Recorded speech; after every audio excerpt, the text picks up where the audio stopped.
Hello guys, travel with ഏറ്റവും പുതിയ വ്ളോഗിലേക്ക് എല്ലാവരും സ്വാഗതം. നേരം 7 മണിയാണ് രാവിലെ. ഞങ്ങൾ പുലർച്ചെ ഒരു 4:30 മണിക്ക് ഇറങ്ങിയതാണ് വീട്ടിൽ നിന്ന്. ഞാനും എൻ്റെ ഫ്രണ്ടും കൂടി അൺപ്ലാൻഡ് ആയിട്ടൊരു ട്രിപ്പിന് വേണ്ടിയിട്ട് ഇറങ്ങിയിരിക്കുകയാണ്. ഇത് എത്ര ദിവസത്തേക്കാണെന്നോ അല്ലെങ്കിൽ കറക്റ്റ് പ്ലേസ് എങ്ങോട്ടാണെന്നോ ഒന്നും ഞങ്ങൾ തീരുമാനിച്ചിട്ടില്ല. ജസ്റ്റ് കർണാടകയിലേക്ക് പോവുക, അവിടെ നിന്ന് നമുക്ക് തോന്നുന്ന സ്ഥലങ്ങളിലേക്കൊക്കെ പോകുക എന്നുള്ളതാണ് വിചാരിച്ചിട്ടുള്ളത്. അങ്ങനെ ഞങ്ങൾ കണ്ണൂർ ത്രൂ ആണ് പോകുന്നത്. പോകുന്ന വഴിക്ക് എന്ത് ചെയ്യുക, ഒരു അടിപൊളിയായിട്ടുള്ളൊരു സ്പോട്ട് ഞങ്ങൾ കണ്ടപ്പോൾ അവിടെ വണ്ടി നിർത്തിയിരിക്കുകയാണ്. സത്യം പറഞ്ഞിട്ടുണ്ടെങ്കിൽ ഹൈവേ ഇങ്ങനെ പടർന്ന് കിടക്കുകയാണ്. അതിൻ്റെ അപ്പുറത്തും ഇപ്പുറത്തും വെള്ളക്കെട്ടും കാര്യങ്ങളൊക്കെ ആയിട്ടുള്ളൊരു സ്പോട്ടായിരുന്നു. അവിടെ കുറേ നേരം ഞങ്ങൾ ആ രാവിലത്തെ വെയിലൊക്കെ കൊണ്ടിരുന്നു. നല്ല രസമായിരുന്നു അവിടെ. അതിന് ശേഷം എന്ത് ചെയ്യാണ്, ഞങ്ങൾ കുറേ നേരം സംസാരിച്ച് ഇനി എങ്ങോട്ട് പോകണം എന്നൊക്കെ ജസ്റ്റ് ഒന്ന് പ്ലാൻ ചെയ്തു. അപ്പോൾ പോകുന്നത് ഫസ്റ്റ് നമുക്ക് മെഡിഗിരിയാണ് എത്തേണ്ടത്. മെഡിഗിരിയിലേക്കാണ് നമ്മൾ എന്ത് ചെയ്യുന്നത്, ഇവിടുന്ന് പോകുന്നത്. I find places I didn't know. കുറേ നേരം അവിടെ ഇരുന്ന് എൻജോയ് ചെയ്തതിനു ശേഷം നമ്മൾ യാത്ര വേണ്ടി സ്റ്റാർട്ട് ചെയ്തു. അങ്ങനെ നമ്മൾ എന്ത് ചെയ്യാണ്, ഫോറസ്റ്റ് റൂട്ടിലേക്ക് നമ്മൾ കയറി കഴിഞ്ഞിട്ടുണ്ടായിരുന്നു. ഈ ഫോറസ്റ്റിലൂടെയാണ് നമ്മൾ യാത്ര ചെയ്യാൻ പോകുന്നത്. നല്ല അടിപൊളി തിക്ക് ഫോറസ്റ്റ് ആയിരുന്നു. ആനിമൽസൊക്കെ ഉണ്ടെന്നാണ് ഞങ്ങൾ കേട്ടിട്ടുണ്ടായിരുന്നത്. പക്ഷെ ഭയങ്കര കാം ആൻഡ് ക്വയറ്റായിരുന്നു ഈ റൂട്ടിലൂടെ നമുക്ക് യാത്ര ചെയ്യാൻ വേണ്ടിയിട്ട്. അധികം വണ്ടികളോ കാര്യങ്ങളോ ഒന്നുമില്ല. അത്യാവശ്യം നല്ലൊരു തണുപ്പും കാര്യങ്ങളൊക്കെ ഉണ്ടായിരുന്നു. ഇതിലൂടെ ഞങ്ങൾ എന്ത് ചെയ്യാണ്, ഭയങ്കര ആസ്വദിച്ചാണ് വണ്ടി ഓടിച്ചിട്ടുണ്ടായിരുന്നത്. പിന്നെ ഇതിലൂടെ സ്റ്റാർട്ട് ചെയ്ത സമയം തൊട്ട് തന്നെ നമുക്ക് ഇങ്ങോട്ടേക്ക് നമ്മൾ ഓപ്പോസിറ്റായിട്ട് വളരെ കുറഞ്ഞ വണ്ടികൾ മാത്രമേ വരുന്നുണ്ടായിരുന്നുള്ളൂ. കുറേ നേരത്തെ യാത്രയ്ക്ക് ഒടുവിൽ ഞങ്ങൾ എന്ത് ചെയ്യാണ്, മെഡിഗിരി ടൗണിലേക്ക് നമ്മൾ എന്ത് ചെയ്യണം, റീച്ച് ചെയ്യാൻ പോവാണ്. അങ്ങനെ നമ്മൾ മെഡിഗിരി ടൗണിലേക്ക് എത്തിയിട്ടുണ്ടായിരുന്നു. ഞങ്ങളിപ്പോൾ ഉള്ളത് മെഡിക്കേരി ഫോർട്ടിൻ്റെ ഫ്രണ്ടിലാണ്. കർണാടക കൊടക് ജില്ലയിലെ ചരിത്രപ്രസിദ്ധമായിട്ടുള്ള ഒരു കോട്ടയാണ് മെഡിക്കേരി എന്ന് പറഞ്ഞിട്ടുണ്ടെങ്കിൽ 17ാം നൂറ്റാണ്ടിൽ ഹാലേരി രാജാവായിരുന്ന മുദ്ദരാജയ്യ എന്ന് പറയുന്ന ആളാണ് ഈ കോട്ട എന്ത് ചെയ്തത്, പണി കഴിപ്പിച്ചിട്ടുണ്ടായിരുന്നത്. പിന്നീട് ടിപ്പു സുൽത്താൻ ഇത് ഗ്രാനൈറ്റ് ഉപയോഗിച്ച് പുനർനിർമ്മിച്ചതിന് ശേഷം ഇതിൻ്റെ പേര് ജാഫറാബാദ് എന്ന് പുനർനിർമ്മാണം ചെയ്യുകയും ചെയ്തിട്ടുണ്ടായിരുന്നു. അപ്പോൾ അതിൻ്റെ ഫ്രണ്ടിൽ ഞങ്ങൾ കുറേ നേരം നിന്നു. കയറണം എന്ന് വിചാരിച്ചു, ബട്ട് ഞങ്ങൾ എന്ത് ചെയ്തില്ല, അങ്ങോട്ട് കയറിയില്ല. പകരം ഞങ്ങൾ പുതിയൊരു ലൊക്കേഷൻ തിരഞ്ഞുകൊണ്ടിരിക്കുകയായിരുന്നു.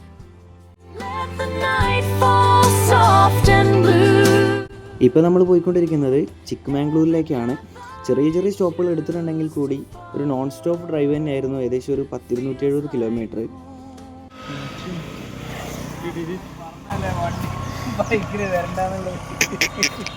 ചന്തി ഉണ്ടെന്ന് പറയാൻ പറ്റുന്നില്ല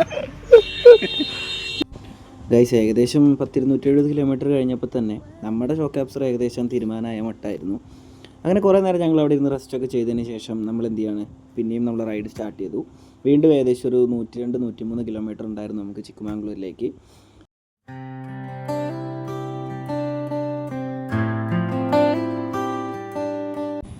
ഈ ഒരു ടൗണിന് ശേഷം പിന്നെ നല്ല ഓപ്പൺ ആയിട്ടുള്ള നല്ല തുറസായിട്ടുള്ള സ്ഥലങ്ങളായിരുന്നു ഏറ്റവും കൂടുതലുണ്ടായിരുന്നത്. രണ്ട് സൈഡിലും നല്ല വെള്ളക്കെട്ടുകളും അതുപോലെ തന്നെ ഒഴിഞ്ഞ പാടം പോലെ കിടക്കുന്ന സ്ഥലങ്ങളും കൃഷിയിടങ്ങളും ഒക്കെ ആയിട്ടുള്ള നല്ല രസമുള്ളൊരു റൂട്ടായിരുന്നു ഇതെന്ന് പറയുന്നത്.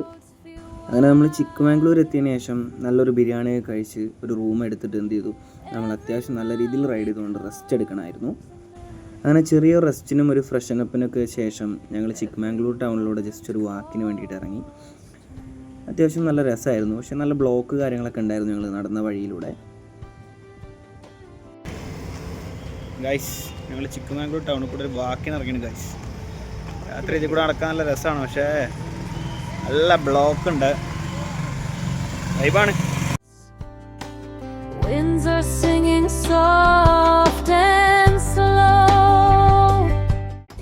ടൗണിലൂടെ നടന്നുകൊണ്ടിരിക്കുമ്പോൾ കണ്ടതാണ് ഒരു അമ്പലത്തിൻ്റെ എന്തോ പ്രോഗ്രാം നടക്കുന്നത്. അപ്പോൾ നാണിക്ക് അവിടെ എന്താണ് പ്രോഗ്രാം നടക്കുന്നതെന്ന് അറിയണം. അപ്പോൾ അങ്ങോട്ട് പോകാമെന്ന് പറഞ്ഞിട്ട് ഞങ്ങൾ എന്ത് ചെയ്തു, രണ്ടുപേരും കൂടെ അങ്ങോട്ട് പോയി നോക്കി.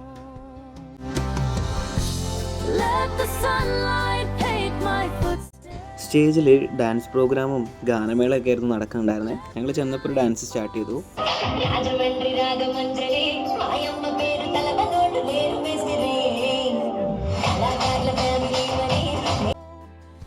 കുറച്ച് നേരത്തെ പ്രോഗ്രാമും കാര്യങ്ങളൊക്കെ കണ്ടതിന് ശേഷം നല്ല വിശപ്പുണ്ടായിരുന്നു. അപ്പോൾ നല്ലൊരു ഫുഡ് സ്പോട്ട് തിരഞ്ഞ് നടന്ന് അവസാനം നമ്മൾ എന്ത് ചെയ്തു, ഞാനൊരു ബിരിയാണിയും അതുപോലെ തന്നെ നാണിയാണെന്നുണ്ടെങ്കിൽ ഒരു റുമാൽ റൊട്ടിയൊക്കെ മേടിച്ച് ഒരു കബാബൊക്കെ മേടിച്ച് നമ്മൾ ഫുഡ് കഴിച്ചു.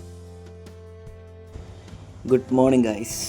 അങ്ങനെ രാവിലെ ഞങ്ങൾ കുറച്ച് നേരത്തെ എഴുന്നേറ്റു, ഒരു 8:30 ആയപ്പോഴേക്കും. അതിനുശേഷം ഒന്ന് ഫ്രഷനപ്പായിട്ട് നമുക്ക് എന്ത് ചെയ്യണം, മുള്ളയാഗിരി പീക്ക് എന്ന് പറയുന്ന സ്ഥലത്തേക്കാണ് നമുക്ക് പോകാനുള്ളത്. പിന്നെ ഭയങ്കരമായിട്ട് എക്സൈറ്റിംഗ് ആയിട്ടുള്ളൊരു കാര്യം എന്താണെന്ന് വെച്ചിട്ടുണ്ടെങ്കിൽ, ഞാൻ ഡിഗ്രി പഠിക്കുന്ന സമയത്ത് ലാസ്റ്റ് ഇയറിൽ നമുക്ക് ട്രിപ്പ് ഉണ്ടായിരുന്നു. അന്ന് നമ്മൾ വന്നിട്ടുണ്ടായിരുന്നത് ചിക്കമാംഗ്ലൂർ, കൂർഗ്, കൊടക് ആ ഭാഗത്തേക്കൊക്കെ ആയിരുന്നു. അന്ന് ചിക്കമാംഗ്ലൂർ വന്ന സമയത്ത് ഞങ്ങൾ സ്റ്റേ ചെയ്തിട്ടുണ്ടായിരുന്ന സെയിം ഹോട്ടലിൽ സെയിം റൂം തന്നെയാണ് ഞങ്ങൾ എടുത്തിട്ടുണ്ടായിരുന്നത്. മുള്ളയഗിരി പീക്കിലേക്ക് പോയിക്കൊണ്ടിരിക്കുകയാണ്. ഈ റൂട്ട് ഭയങ്കര അടിപൊളിയായിരുന്നു. പുതിയ റോഡുമായിരുന്നു. പിന്നെ അത്യാവശ്യം വീതി കാര്യങ്ങളൊക്കെ കുറവുണ്ട്. ഒരുപാട് വാഹനങ്ങൾ എന്ത് ചെയ്യുന്നുണ്ട്, അവിടെ നിന്ന് ഓപ്പോസിറ്റ് നമുക്ക് വരുന്നുണ്ട്. അപ്പോൾ വീതി കുറവായതുകൊണ്ടും ഹിൽ സ്റ്റേഷൻ ആയതുകൊണ്ടും നല്ല വളവുകളും തിരിവുകളൊക്കെ ഉള്ളതുകൊണ്ടും ഇതിലൂടെ ഡ്രൈവ് ചെയ്യാൻ പോകുന്ന ആളുകളുണ്ടെന്നുണ്ടെങ്കിൽ മാക്സിമം എന്ത് ചെയ്യുക, നല്ല രീതിയിൽ ശ്രദ്ധിച്ച് തന്നെ വണ്ടി ഓടിക്കുക. ഇടയ്ക്ക് വലിയ വലിയ വണ്ടികൾ, ടോറസ് പോലുള്ള വലിയ വലിയ വണ്ടികൾ അത്യാവശ്യം നല്ല സ്പീഡിൽ തന്നെ വരുന്നുണ്ടായിരുന്നു. അപ്പോൾ മാക്സിമം എന്ത് ചെയ്യുക, സൂക്ഷിച്ച് കണ്ട് ഈ റൂട്ടിലൂടെ പോവുക. പിന്നെ പോകുന്ന വഴി കണ്ടില്ല, അത്രയും ഗ്രീനറിയാണ്, ഭയങ്കര രസമായിരുന്നു പോകാൻ. പക്ഷെ നല്ല വെയിലിൻ്റെ ചൂടും ഉണ്ടായിരുന്നു. കുറച്ച് നല്ല രീതിയിൽ എന്താ പറയുക, ഡീഹൈഡ്രേറ്റഡ് ആയിട്ടൊക്കെയാണ് ഞങ്ങൾ എന്ത് ചെയ്യുന്നുണ്ടായിരുന്നത് ഈ ഒരു റൂട്ടിലൂടെ പോയിക്കൊണ്ടിരുന്നത്. പക്ഷേ കാണുന്ന കാഴ്ചകൾ ഭയങ്കര ബ്യൂട്ടിഫുൾ ആയതുകൊണ്ട് ഇതൊന്നും നമ്മൾ അറിഞ്ഞിട്ടേ ഇല്ല. സത്യം പറഞ്ഞിട്ടുണ്ടെങ്കിൽ കുറച്ച് നമുക്ക് കയറാനുണ്ട്. ഒരു 7-7.5 കിലോമീറ്ററോളം നമുക്ക് എന്ത് ചെയ്യണം, മേലെ എത്താനുണ്ട്. ഇതുപോലത്തെ നല്ല ഹില്ലുകൾ ഇങ്ങനെ കണ്ടിട്ട്, മലകൾ ഇങ്ങനെ കണ്ട് ഭയങ്കരമായിട്ട് അടിപൊളിയായിരുന്നു. അങ്ങനെ നമ്മൾ അവിടെ നിന്ന് വരുന്ന സമയത്ത് നമുക്ക് എന്ത് ചെയ്യുന്നുണ്ട്, ഒരു ടിക്കറ്റ് ഉണ്ടായിരിക്കും. അതുപോലെ തന്നെ പ്ലാസ്റ്റിക് ബോട്ടിൽസ് കാര്യങ്ങളൊന്നും ഇങ്ങോട്ട് കൊണ്ടുവരാൻ പറ്റില്ല. അത് അവിടെ നമ്മൾ എന്ത് ചെയ്യണം, ഉപേക്ഷിക്കണം. പിന്നെ ഒരു 50 രൂപ എങ്ങാണ്ടാണ് ഒരാൾക്ക് വരുന്ന ടിക്കറ്റ്. പോകുന്ന സമയത്ത് നമ്മളൊരു ജപ്പാനിൽ നിന്ന് ഒരാളെ പരിചയപ്പെട്ടിട്ടുണ്ടായിരുന്നു. ആളുടെ ജീപ്പ് വർക്കാകത്തോണ്ട് തന്നെ നാണിബ്രോ എന്ത് ചെയ്തു, ആൾക്ക് ഇ പാസും അതുപോലെ തന്നെ ടിക്കറ്റ് കാര്യങ്ങളൊക്കെ നാണിബ്രോ എടുത്തു കൊടുത്ത് നന്മമരായിട്ടുണ്ടായിരുന്നു.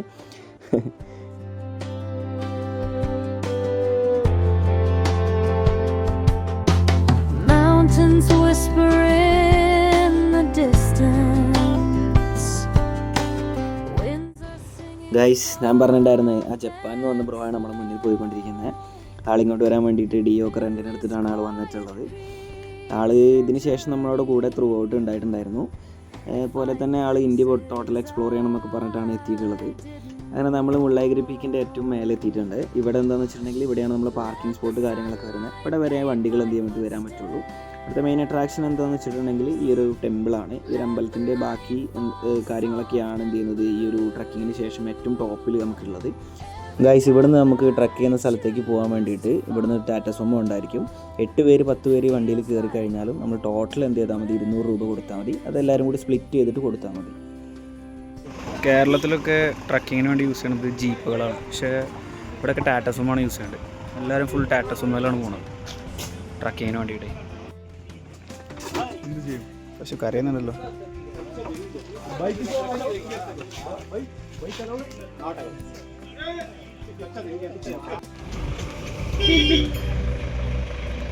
Japan bro.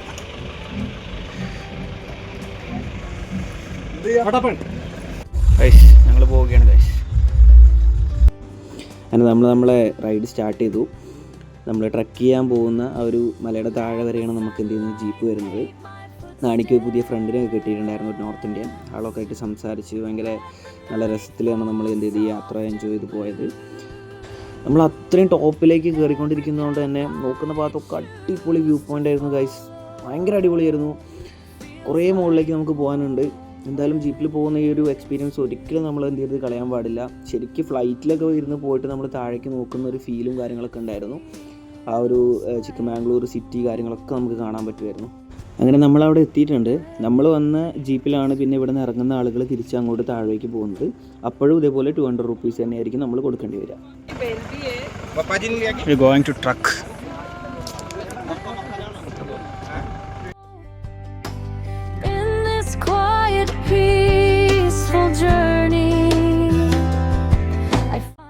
ഞങ്ങൾ മുള്ളങ്കിരി പീക്ക് കയറിക്കൊണ്ടിരിക്കുകയാണ് ഗൈസ്. അപ്പോൾ താഴ്ന്ന് ബൈക്ക് നിർത്തിയിട്ട് പിന്നെ നമ്മൾ അവിടെ നിന്ന് ജീപ്പിന് വരണം. ജീപ്പ് അല്ലെങ്കിൽ സുമോ ഉണ്ടാവും. അപ്പോൾ ഞങ്ങൾ ഇവിടെ എത്തിയിട്ടുണ്ട്. 8 ആളാണെങ്കിലും 10 ആളാണെങ്കിലും ജീപ്പിന് ടോട്ടൽ 200 രൂപയുള്ളൂ. എല്ലാവരും കൂടി ഷെയർ ഇട്ടിട്ട് 200 രൂപ കൊടുത്താൽ മതി വൺ സൈഡ്. പിന്നെ വേറെ വണ്ടിക്ക് ഇവിടുന്ന് നമ്മൾ താഴേക്ക് പോകണം. അതിനും 200 റുപ്പീസ് വരും ടോട്ടൽ എത്ര ആൾക്കാരാണെങ്കിലും. ഞങ്ങൾ കയറുകയാണ്. മുള്ളങ്കിരി പീക്കെത്തി. കുറച്ച് ആൾക്കാരൊക്കെ ഉണ്ട്. ഏകദേശം ഒരു 450 സ്റ്റെപ്പോളം മുകളിലോട്ട് കയറാനുണ്ട്. ഞങ്ങൾ കയറിക്കൊണ്ടിരിക്കുകയാണ്. അടിപൊളിയാണ് ഗൈസ്, നല്ല രസമുണ്ട് ഇവിടെ. അങ്ങനെ ഞങ്ങൾക്ക് വഴി നീട്ടിയാണ്. നോർത്ത് ഇന്ത്യ ആണ് ആള്, ജസ്റ്റ് കമ്പനിയായി. നല്ല രസമായിരുന്നു.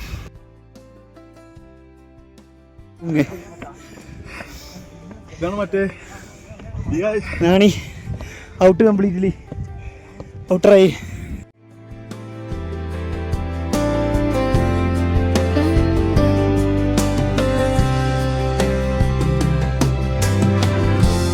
Let the sunlight paint my footsteps.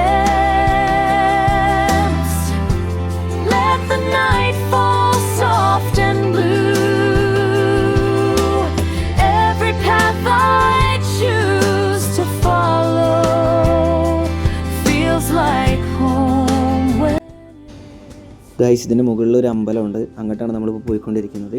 ശരിക്കും നമ്മൾ ഈ നേപ്പാൾ, ടിബറ്റ് അങ്ങനത്തെ സ്ഥലത്തൊക്കെ പോയാൽ കാണുന്ന അതേപോലത്തെ കല്ലുകൊണ്ട് കെട്ടിയ സ്ഥലങ്ങളും അതുപോലെയൊക്കെ കണ്ടപ്പോൾ തോന്നി ഇവിടുത്തെ സ്ഥലവും കാര്യങ്ങളൊക്കെ. നമ്മളെ കൂടെ ത്രൂ ഔട്ടായിട്ട് ജപ്പാൻ ബ്രോ ഉണ്ടായിരുന്നു. പിന്നെ നമ്മളൊരു ഗ്യാങ് ആയിട്ടാണ് ഫുള്ള് ഇതിന് മുകളിലൂടെയൊക്കെ നടന്നത്. അപ്പോൾ അവിടെ എന്തോ ഒരു പ്രോഗ്രാംസ് കാര്യങ്ങളൊക്കെ നടക്കുന്നുണ്ട്.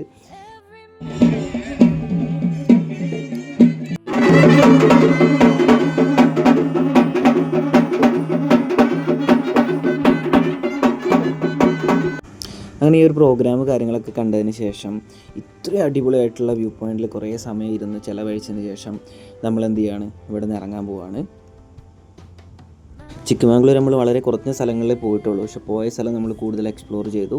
അങ്ങനെ ഒരു ദിവസത്തിന് ശേഷം നമ്മൾ എന്ത് ചെയ്യുകയാണ്, ഇനി ഉടുപ്പിയിലേക്ക് പോവുകയാണ്.